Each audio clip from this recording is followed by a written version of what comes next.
Welcome to ITV. ముందుగా headlines చూద్దాం. క్వాంటంలో ముందు వరుసలో ఏపీ నిలుస్తుందని లోకేష్ ధీమా. గ్లోబల్ టెక్ కంపెనీలు ఏపీలో పెట్టుబడులు పెట్టాలన్న పిలుపు. స్కిల్ డెవలప్మెంట్, స్టార్టప్స్ లో భారీ అవకాశాలున్నాయన్న మంత్రి. టెక్నాలజీ శక్తిగా రాష్ట్రాన్ని తీర్చిదిద్దుతామన్న లోకేష్ సంకల్పం.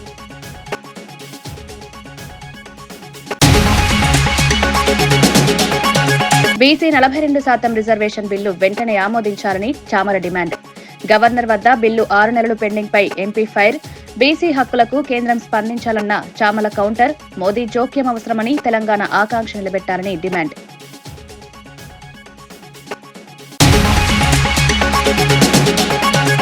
ఏడాది దాటినా పనిచేయని కూటమి ప్రభుత్వమని వైసీపీ నేత కార్మూర్ ఫైర్. క్రెడిట్ చోరీ, అవ్యవస్థత తప్ప ఏమీ లేదన్న కార్మూర్ విమర్శ. పంచాయతీ ప్రమోషన్లు జగన్ నిర్ణయమని వైసీపీ కౌంటర్. ప్రజలు మోసపోవడం లేదన్న కార్మూర్ ఘాట్ హెచ్చరిక.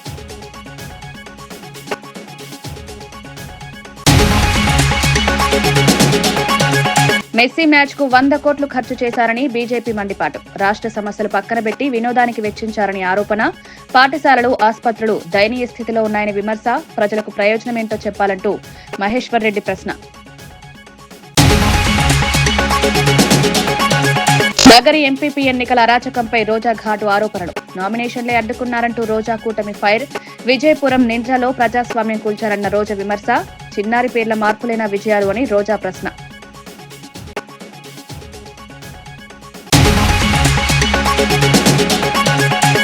రాష్ట్రంలో పరిశ్రమల ఏర్పాటుకు ప్రభుత్వం భూములు కేటాయిస్తున్న సందర్భంలో స్థానిక సమస్యలు తలెత్తితే వాటిని పరిష్కరించాల్సిన పూర్తి బాధ్యత ఇన్ఛార్జి మంత్రులదేనని ముఖ్యమంత్రి చంద్రబాబు స్పష్టం చేశారు. పెట్టుబడిదారులు ఇబ్బందులు ఎదుర్కోకుండా వెంటనే స్పందించే వ్యవస్థను ఏర్పాటు చేయాలని అధికారులను ఆదేశించారు.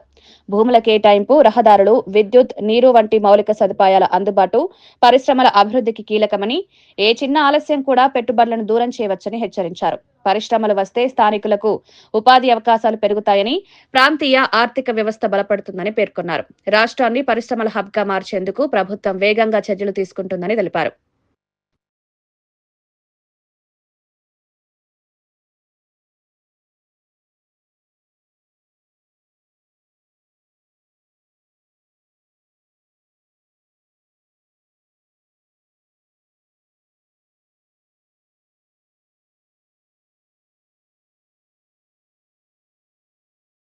దేశం, రాష్ట్రంలో అనేక సమస్యలు పెరిగిన సమయంలో సీఎం రేవంత్ రెడ్డి 100 కోట్ల ప్రజాధనాన్ని మెస్సీ ఫుట్బాల్ ఎగ్జిబిషన్ మ్యాచ్ కోసం ఖర్చు చేయడం తీవ్ర ఆందోళన కలిగించే విషయమని బీజేపీ ఎమ్మెల్యే మహేశ్వర్ రెడ్డి వివరించారు. రాష్ట్రంలో మౌలిక వసతులు, పాఠశాలలు, ఆసుపత్రులు, రహదారులు దయనీయ స్థితిలో ఉండగా ఇలాంటి వినోద కార్యక్రమాల కోసం భారీ మొత్తాలు ఖర్చు చేయడం ప్రజలతో చేసిన ద్రోహమన్నారు. యువతకు క్రీడా అవకాశాలు పెరగడం మంచిదే కానీ ప్రజాధనాన్ని సమర్థవంతంగా వినియోగించాల్సిన అవసరం ఉందని వ్యాఖ్యానించారు. ఈ మ్యాచ్ వల్ల ప్రజలకు ఏ ప్రయోజనం జరుగుతుందో ప్రభుత్వం సమాధానం చెప్పాలని డిమాండ్ చేశారు. రేవంత్ రెడ్డి టీం పేరే సింగరేణి RR9 టీమ్ గా మార్చుకున్నాం. ఈ రోజు సింగరేణి కాలనీస్ లో కనీస వసతులు లేక ఇబ్బందులు పడతా ఉంటే అక్కడ ఉన్నటువంటి ఎంప్లాయీస్ కి, రిటైర్డ్ ఎంప్లాయీస్ కి కనీసం మందులు లేవని చెప్పేసి వాళ్ళు బాధపడతా ఉన్నారు. బీపీ, షుగర్ టాబ్లెట్స్ కూడా, బేసిక్ ఇమ్యూనిటీస్ కూడా లేవని వాళ్ళు బాధపడతా ఉన్నారు. అక్కడ సూపర్ స్పెషాలిటీ హాస్పిటల్ కట్టిస్తామని చెప్పి మోసం చేసిన ఈ ప్రభుత్వం కనీసం సూపర్ హాస్పిటల్ ఇప్పటి వరకు పునాది కూడా అక్కడ మొదలుపెట్టింది. తాగునీటి సమస్య కూడా పరిష్కారం చేయలేకపోతున్నాం. ఈ రోజు సింగరేణి కార్మికులు కనీస వసతులు లేక, హాస్పిటల్ లేక, స్కూళ్లు లేక, కాలేజీలు లేక, ఇంజనీరింగ్ కాలేజీలు లేక, పాలిటెక్నిక్ కాలేజీ, మైనింగ్ కాలేజీలు లేక, అక్కడ ఉన్నటువంటి వారి పిల్లల కోసం కనీస సౌకర్యాలు, వారు ఉండేటువంటి ఇళ్లు కూడా దాదాపు 40 సంవత్సరాలు, 50 సంవత్సరాల క్రితం డిలామినేట్ కండిషన్, కూలిపోయే స్థితిలో ఉన్నాయి. వాటిని కనీస రిపేర్ చేసుకోవడానికి కూడా నిధులు కేటాయించడానికి చేతురాని ప్రభుత్వం ఈ రోజు 5 నిమిషాల్లో మెస్సీ అనే వాడు వచ్చి ఇక్కడ 5 నిమిషాల్లో ఫుట్బాల్ ఆడడానికి దాదాపు 100 కోట్ల రూపాయలు ఖర్చు చేస్తా ఉన్నాం. ఎవడమ్మ సొమ్ము అని చెప్పి రేవంత్ రెడ్డికి ఫుట్బాల్ మీద షోక్ ఉంటే ఆయన ఫ్యాంటసీ కోసం ఈ రోజు 100 కోట్ల రూపాయలు ఈ రోజు ప్రజాధనాన్ని దుర్వినియోగం చేయడం సిగ్గుచేటని తెలియజేస్తా ఉన్నాడు. ఉప్పల్ క్రికెట్ స్టేడియం ఈ రోజు ఫుట్బాల్ స్టేడియం గా మార్చి మళ్లీ దాన్ని అక్కడ ఉన్నటువంటి మొత్తం క్రికెట్ పిచ్లన్నీ నాశనం అయిపోతే మళ్లీ వాటిని నిర్మాణం చేయడం కోసం, రిపేర్ల కోసం కోట్ల రూపాయలు ఖర్చు పెడుతుంది. ఎవడమ్మ సొమ్ము ఇది? ఈ రోజు రాష్ట్రం అనేక అప్పులలో ఉండి ఈ రోజు మీరు 100 కోట్లు ఖర్చు పెట్టి ఫుట్బాల్ ఆడిస్తే రాష్ట్ర ప్రజలకు ఏం ఉపయోగం అని చెప్పి అడుగుతా ఉన్నాను. రాష్ట్ర ప్రజల కోసం ఉపయోగపడేటువంటి కార్యక్రమం చేయలేని, ఇచ్చిన మాట నెరవేర్చలేని, ఇచ్చిన హామీలు కూడా నెరవేర్చలేనటువంటి రేవంత్ రెడ్డి గారు ఈ రోజు నీ సరదా కోసం, నీ ఫ్యాంటసీ కోసం ఈ రోజు ప్రజాధనాన్ని 100 కోట్ల రూపాయలు ఖర్చు పెట్టి మీరు చేస్తున్నటువంటి కార్యక్రమం దీనివల్ల ఎవరికి లాభం, ఈ రాష్ట్రం ఏం ప్రయోజనం చేకూరుతుందో దయచేసి చెప్పాల్సిందిగా కోరుతా ఉన్నాం. తెలంగాణ రాష్ట్రంలో గ్లోబల్ సమ్మిట్ లో భాగంగానే ఈ రోజు మేమంతా చేస్తున్నామని సిగ్గు లేకుండా పట్టి విక్రమార్క గారు, శ్రీధర్ బాబు గారు చెప్తా ఉన్నారు కదా. అసలు అది 8-9 తారీఖులో అది జరిగితే దాని తర్వాత 4 రోజుల తర్వాత 13వ తారీఖు జరిగేటువంటి ఈ కార్యక్రమానికి మన సంబంధం ఉందని అడుగుతా ఉన్నాను. వీక్షించడానికి వచ్చే టికెట్ 10,000 నుంచి 30,000 రూపాయలు నిర్ణయించారు. దాదాపుగా 70 కోట్ల రూపాయలు ఈ ఫీజు ద్వారా టికెట్లు అమ్మిన వాటి ద్వారా ఆ డబ్బంతా కూడా వెస్ట్ బెంగాల్ ఉన్నటువంటి ఒక ఈవెంట్ మేనేజర్ కంపెనీకి డబ్బులు పోతాయి. ₹1 కూడా రాష్ట్ర ప్రభుత్వానికి రాదు. టీ షర్ట్ల మీద ఆయనతో ఫోటో దిగిన దానికి, ఆటోగ్రాఫ్ ఇవ్వడానికి దాదాపు 10 లక్షల రూపాయలు మీరు ఛార్జ్ చేస్తూ ఉన్నారు. 150 మంది దగ్గర మీరు ఫోటోలు దించిపిచ్చి వచ్చిన డబ్బులు కూడా మరి అదే వెస్ట్ బెంగాల్ కంపెనీకి ఈవెంట్ మేనేజ్మెంట్ పోతా ఉంది. మరి రాష్ట్ర ప్రభుత్వానికి ఏం లాభం ఉన్నది? తెలంగాణలో స్థానిక సంస్థలు, విద్య, ఉద్యోగాల్లో బీసీలకు 42% రిజర్వేషన్లు కల్పించే బిల్లును కేంద్ర ప్రభుత్వం వెంటనే ఆమోదించాలని భువనగిరి ఎంపీ చామల కిరణ్ కుమార్ రెడ్డి లోక్సభలో డిమాండ్ చేశారు. రాష్ట్ర ప్రభుత్వం ఇప్పటికే కేబినెట్ లో ఆమోదించి అసెంబ్లీ తీర్మానం రూపంలో ఏకగ్రీవంగా ఆమోదించిన బిల్లును గవర్నర్ దగ్గర 6 నెలలుగా పెండింగ్ లో ఉంచడం తీవ్ర అన్యాయమన్నారు. బీసీల జనాభా, సామాజిక ఆర్థిక పరిస్థితులను పరిగణలోకి తీసుకున్న నిర్ణయం ఇదని వివరించారు. ఓబీసీ వర్గానికి చెందిన ప్రధాని నరేంద్ర మోదీ స్వయంగా జోక్యం చేసుకుని ఈ బిల్లుకు ఆమోదం తెలపాలని కోరారు. తెలంగాణ బీసీల ఆకాంక్షలు నెరవేర్చడం కేంద్ర బాధ్యత అని స్పష్టం చేశారు. Employment and local body elections in state Telangana. Our Chief Minister Revanth Reddy Garu has done the cabinet and also in the Telangana Legislative Assembly unanimously passed the bill and to provide 42% reservations to BC sir. And this bill has been already sent 6 months back to the governor and it was not taken any decision, sir. And I request from your chair to the Honorable Prime Minister, who also is the OBC leader, kindly intervene the matter and do needful to protect the interest of the BCs in Telangana, for which we are all shall ever be grateful to them. Thank you, sir. Thank you. గత 10 ఏళ్లలో మాజీ CM KCR ఒక్కసారి కూడా ఉస్మానియా విశ్వవిద్యాలయానికి రాలేదని, varsity అభివృద్ధికి 200 కోట్లు కేటాయిస్తామని చెప్పి ఏమాత్రం నిధులివ్వలేదని TPCC general secretary Charan Kaushik Yadav విమర్శించారు. అయితే ముఖ్యమంత్రి రేవంత్ రెడ్డి పదవిలోకి వచ్చిన వెంటనే 2 సార్లు వర్సిటీని సందర్శించి విద్యారంగ సమగ్రాభివృద్ధి కోసం 1000 కోట్లు పెద్ద మొత్తంలో నిధులు కేటాయించారని తెలిపారు. విద్యాశాఖను సీఎం తన వద్దే ఉంచుకోవడం విద్యారంగంపై ఉన్న ఆయన కట్టుబాటును సూచిస్తుందన్నారు. హాస్టళ్లు, తరగతి గదులు, ఉద్యోగాల భర్తీ, పరిశోధన వాతావరణం వంటి అంశాలన్నీ దశలవారీగా మెరుగుపరుస్తున్నారని వివరించారు. తెలంగాణ విద్యార్థుల భవిష్యత్తు కోసం ఇది పెద్ద అవకాశమని పేర్కొన్నారు. తను ముఖ్యమంత్రిగా ఉన్నప్పుడు 200 కోట్ల రూపాయలు ఇస్తారని చెప్పేసి మాట ఇచ్చి ఉస్మానియా యూనివర్సిటీకి కనీసం రూపాయి కూడా ఇచ్చిన పాపన కేసీఆర్ గారు పోలేదు. ఉస్మానియా యూనివర్సిటీ కానీ తెలంగాణ రాష్ట్రంలో ఉన్నటువంటి యూనివర్సిటీలు పట్టించుకున్న పాపాన పోలేదు. తెలంగాణ రాష్ట్రంలో ఈ రోజు ఏదైతే ప్రొఫెసర్ల కొరత ఉన్నదో దానికి కారణం కేసీఆర్ గారు. అదే కాకుండా ఏనాడు కూడా ఎడ్యుకేషన్ మీద రివ్యూ కూడా నిర్వహించిన సందర్భం మనం చూడలే. కానీ తెలంగాణ రాష్ట్రంలో ముఖ్యమంత్రి గారు రేవంత్ రెడ్డి గారు చేపట్టిన తర్వాత విద్యాశాఖను తనే మంత్రిగా వ్యవహరిస్తూ తెలంగాణ రాష్ట్రంలో విద్యా వ్యవస్థను ప్రక్షాళన చేసే ప్రయత్నంలో తెలంగాణ ముఖ్యమంత్రి రేవంత్ రెడ్డి గారు ముందుకు పోతా ఉన్నాడు. కాబట్టి ఈ రోజు తెలంగాణ రాష్ట్రంలో ఉస్మానియా యూనివర్సిటీ అనేది తెలంగాణ గుండెకాయ లాంటి ఉస్మానియా యూనివర్సిటీకి 1000 కోట్లకు అదనం నిధులు ఇస్తూనే జనరల్ గా వచ్చేటువంటి నిధులను కూడా బడ్జెట్ లో నిధులు కేటాయిస్తూ ముందుకు పోతా ఉంది కాంగ్రెస్ ప్రభుత్వం. దాన్ని చూసి ఓరలేక బీఆర్ఎస్ పార్టీ నోటికి ఏదొస్తే అది మాట్లాడే ప్రయత్నం వారు చేస్తా ఉన్నారు. వారి వ్యాఖ్యలు తీవ్రంగా ఖండిస్తూ తెలంగాణ రాష్ట్రంలో కాంగ్రెస్ పార్టీ విద్యారంగానికి సంబంధించి ఇప్పటికే దాదాపు 10,062 టీచర్ ఉద్యోగాలు నింపింది. అదే కాకుండా 34,706 మంది టీచర్లను బదిలీ నిర్వహించింది. అదే కాకుండా 25,873 మందికి ప్రమోషన్లు ఇవ్వడమే కాకుండా జూనియర్ కళాశాలకు సంబంధించి 1,286 లెక్చరర్ పోస్టులు కూడా నింపిరు. అదే కాకుండా 65 మంది లైబ్రరీలను, 68 మంది జూనియర్ హాస్టళ్లను, అదే కాకుండా జూనియర్ కళాశాలలో పనిచేసే ఏదైతే జూనియర్ లెక్చరర్లు వాళ్ళకి 55 మందికి ప్రిన్సిపల్ గా ప్రమోషన్ ఇస్తూనే 22 మందిని డిగ్రీ కళాశాలకు లెక్చరర్ గా ప్రమోషన్ ఇచ్చింది రాష్ట్ర ప్రభుత్వం. అదే కాకుండా ఆదర్శ పాఠశాలకు సంబంధించి తెలంగాణ రాష్ట్రంలో మౌలిక వసతుల కోసం దాదాపు 642 కోట్ల రూపాయలు ఇవ్వడమే కాదు, ఆ స్కూళ్లలో వాష్రూమ్లు కావచ్చు, అదే కాకుండా అదనం గదులు నిర్మించాలని చెప్పేసి ప్రభుత్వం సదుద్దేశంతో ముందుకు పోతా ఉంది. అదే కాకుండా అన్ని ప్రభుత్వ పాఠశాలలో ఉచిత విద్యుత్ సౌకర్యం కల్పించింది. అదే కాకుండా 10వ తరగతి ఇంటర్మీడియట్ పరీక్ష సమయంలో స్నాక్స్ కూడా రాష్ట్ర ప్రభుత్వం అందిస్తా ఉంది. చరిత్రలో ఎన్నడూ లేని విధంగా 1000 ప్రీ ప్రైమరీ సెక్షన్లు ప్రారంభించింది.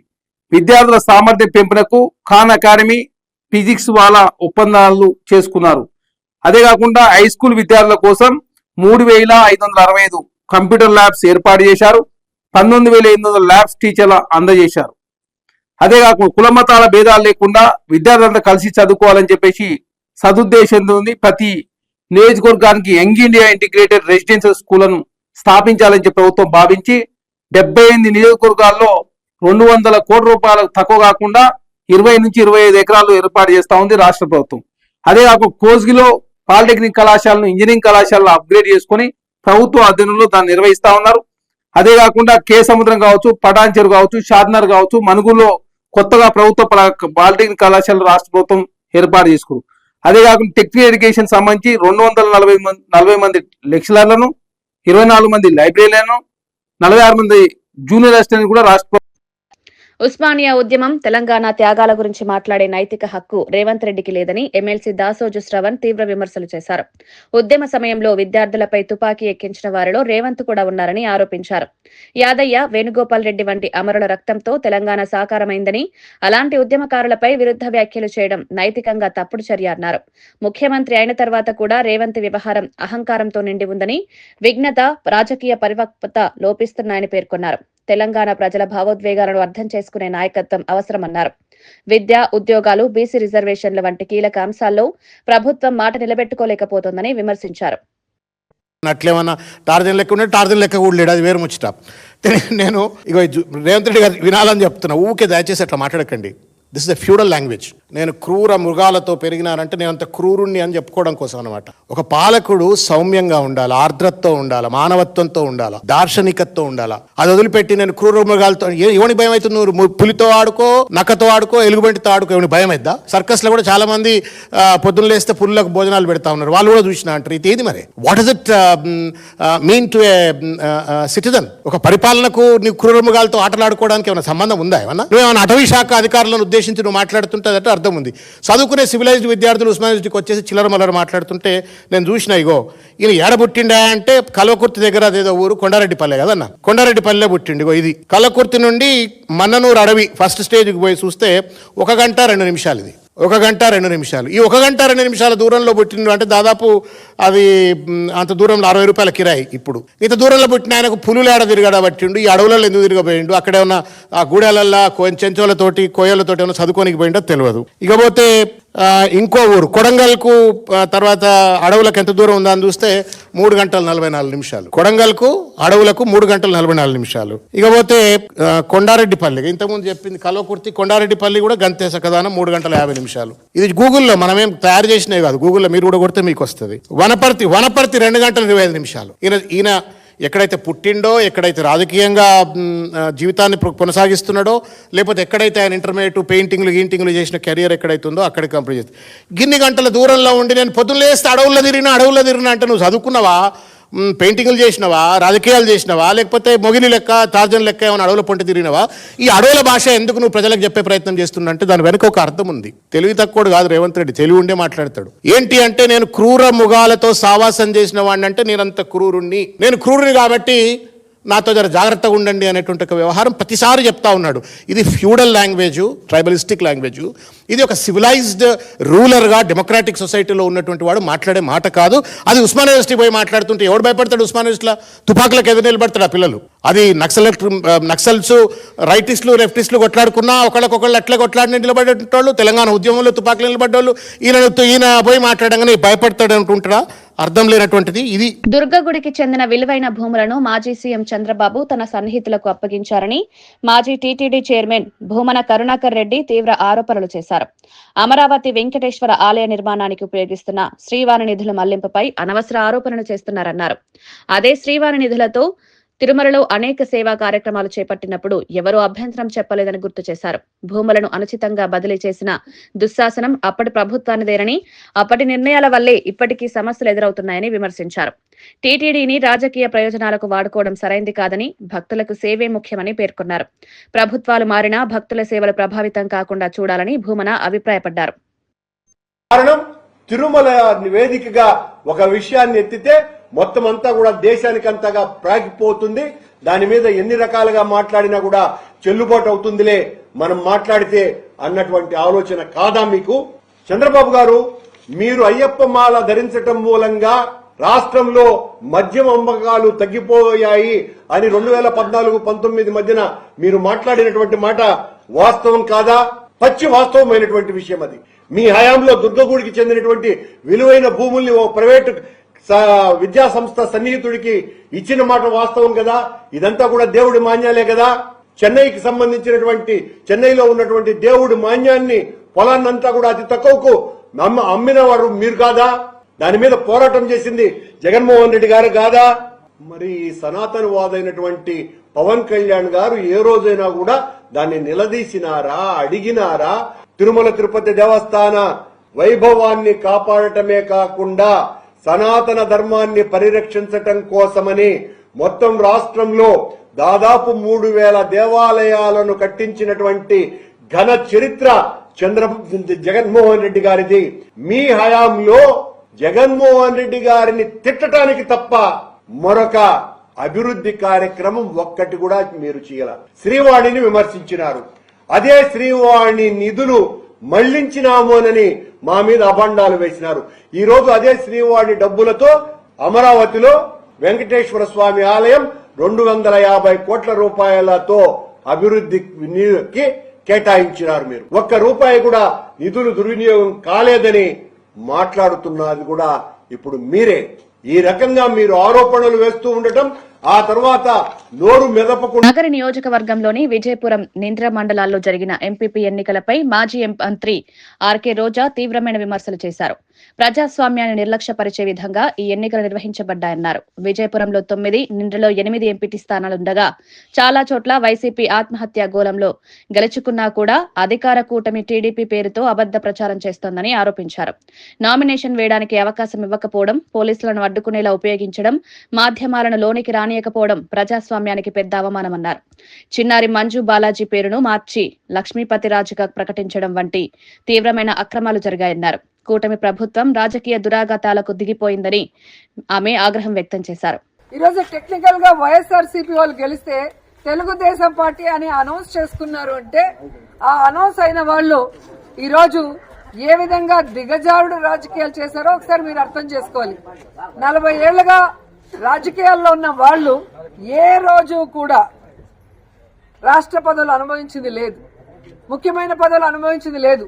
జగన్మోహన్ రెడ్డి గారి పుణ్యమా అని ఈ నగిరి నియోజకవర్గంలో ఎమ్మెల్యేగా ఉన్న నా పుణ్యమా అని అయ్యి ఈరోజు మాకు వెన్నుపోటు పొడిచి అదేదో పెద్ద విజయంగా చెప్పుకుంటుంటే పొలిటికల్ బఫూన్లు వీళ్ళని అందరూ నవ్వుకుంటున్నారు. ఎందుకు చెప్తున్నానంటే ఈరోజు పోలీసులు పెట్టుకొని అఫీషియల్ని బెదిరించుకొని ప్రెస్ వాళ్ళని లోపలికి రానియకుండా ఎన్నికలు జరపడం ఒక ఎత్తైతే, రెండవది నామినేషన్ వేయటానికి వీలు లేకుండా వాళ్ళకి విప్ జారీ చేసిన ఫోటోలు, వీడియోలు అఫీషియల్స్ కి ఇచ్చినవి అన్నీ ఉన్నాయి, క్యాండిడేట్లకు ఇచ్చినవి. అవి లేదు అని అబద్ధం చెప్తూ అన్నిటికీ సాక్ష్యాలు పెట్టుకున్నాం. ఎవరిని వదిలిపెట్టే పరిస్థితి లేదు. ఆఖరికి వాళ్ళకి 4 మాకు 4 అందరూ కూడా వైఎస్ఆర్సీపీ వాళ్ళు టై అయినా ఏదైతే లక్కీ డిప్ ఉందో ఆ లక్కీ డిప్ తీసినప్పుడు ఒక చిన్న పాపను తీసుకొచ్చారు. నిండ్రలో ఏమో ఆర్వో చేస్తారు, విజయపురంలో చిన్న బిడ్డను తీసుకొస్తారు. సో తీసిన పేరు ఓపెన్ చేస్తే మంజు బాలాజీ అని మా క్యాండిడేట్ ఉంటే లక్ష్మీపతి రాజు అని వాళ్ళు అనౌన్స్ చేస్తారు.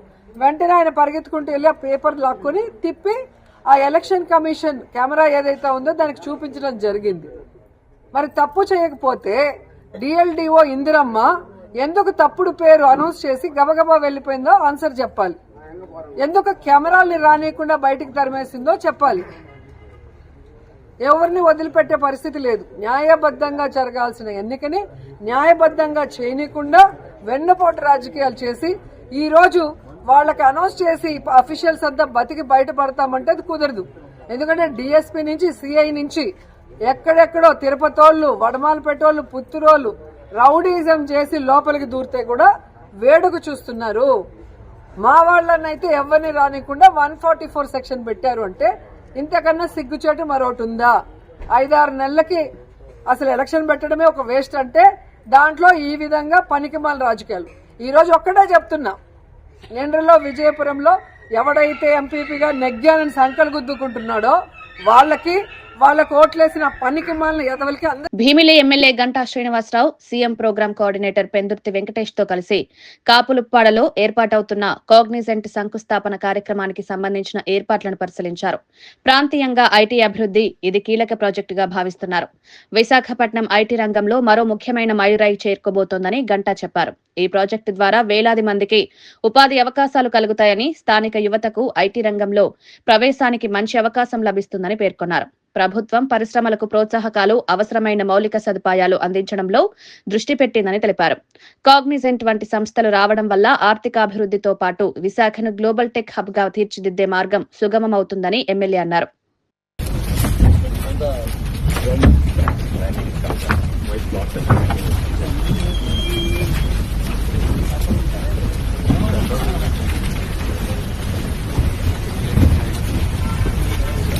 సంబంధించి కూడా ఒక ఇంపార్టెంట్ మీటింగ్ రేపు జరగబోతా ఉన్నాం.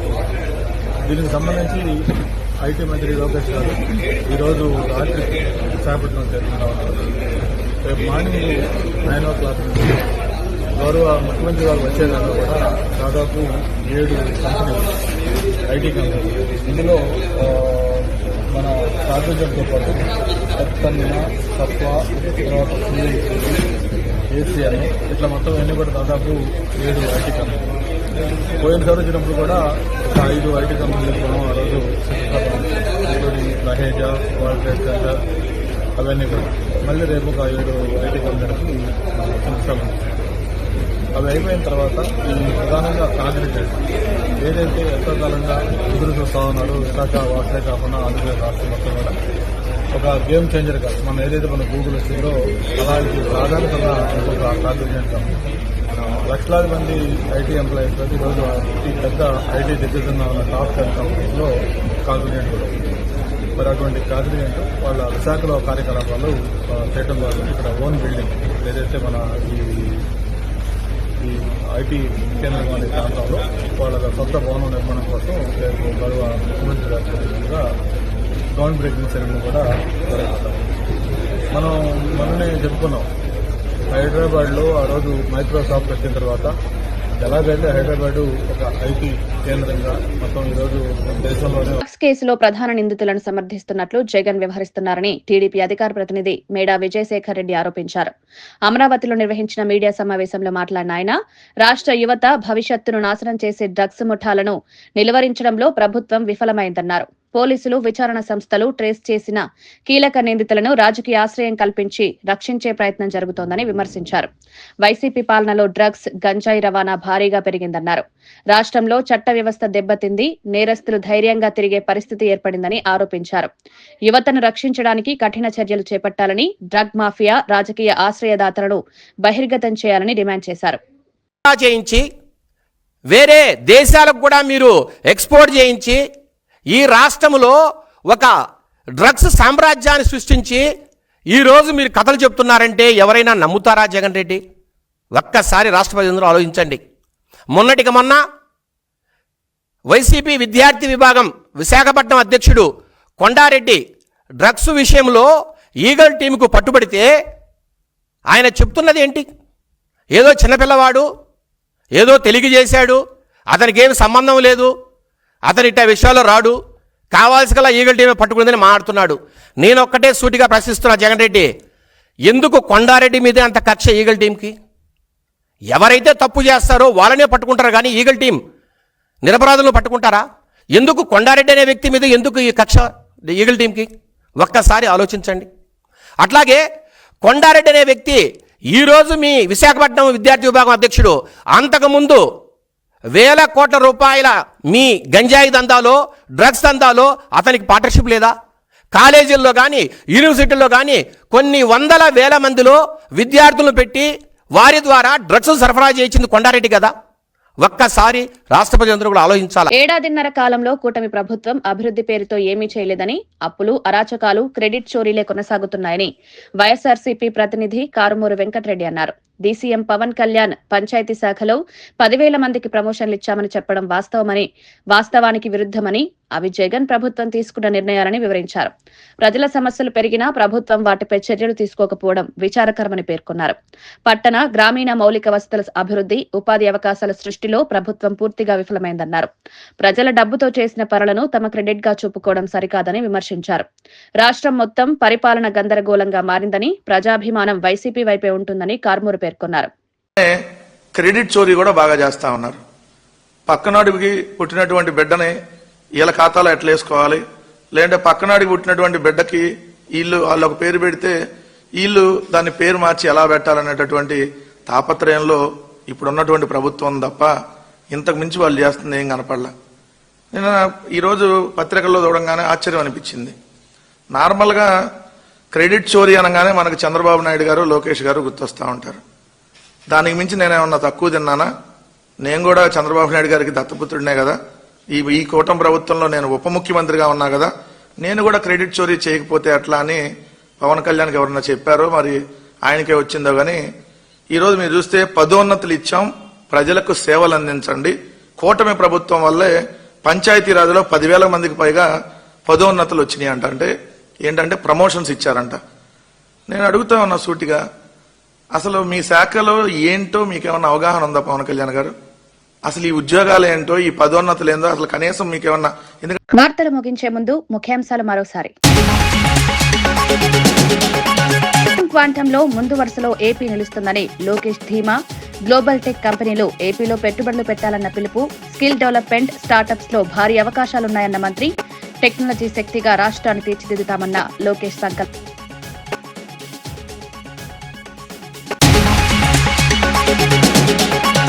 బీసీ 42% రిజర్వేషన్ బిల్లు వెంటనే ఆమోదించాలని చామల డిమాండ్. గవర్నర్ వద్ద బిల్లు 6 నెలలు పెండింగ్ పై ఎంపీ ఫైర్. బీసీ హక్కులకు కేంద్రం స్పందించాలన్న చామల కౌంటర్. మోదీ జోక్యం అవసరమని తెలంగాణ ఆకాంక్ష నిలబెట్టాలని డిమాండ్.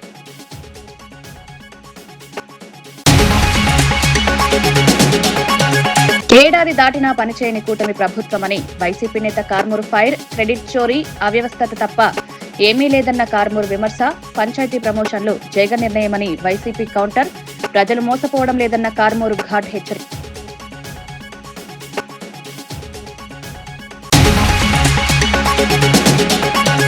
మెస్సీ మ్యాచ్ కు 100 కోట్లు ఖర్చు చేశారని బీజేపీ మండిపాటు. రాష్ట్ర సమస్యలు పక్కన పెట్టి వినోదానికి వెచ్చించారని ఆరోపణ. పాఠశాలలు, ఆసుపత్రులు దయనీయ స్థితిలో ఉన్నాయని విమర్శ. ప్రజలకు ప్రయోజనమేంటో చెప్పాలంటూ మహేశ్వర్ రెడ్డి ప్రశ్న. నగరి ఎంపీపీ ఎన్నికల అరాచకంపై రోజా ఘాటు ఆరోపణలు. నామినేషన్లే అడ్డుకున్నారంటూ రోజా కూటమి ఫైర్. విజయపురం, నింద్రలో ప్రజాస్వామ్యం కూల్చారన్న రోజా విమర్శ. చిన్నారి పేర్ల మార్పులేనా విజయాలు అని రోజా ప్రశ్న.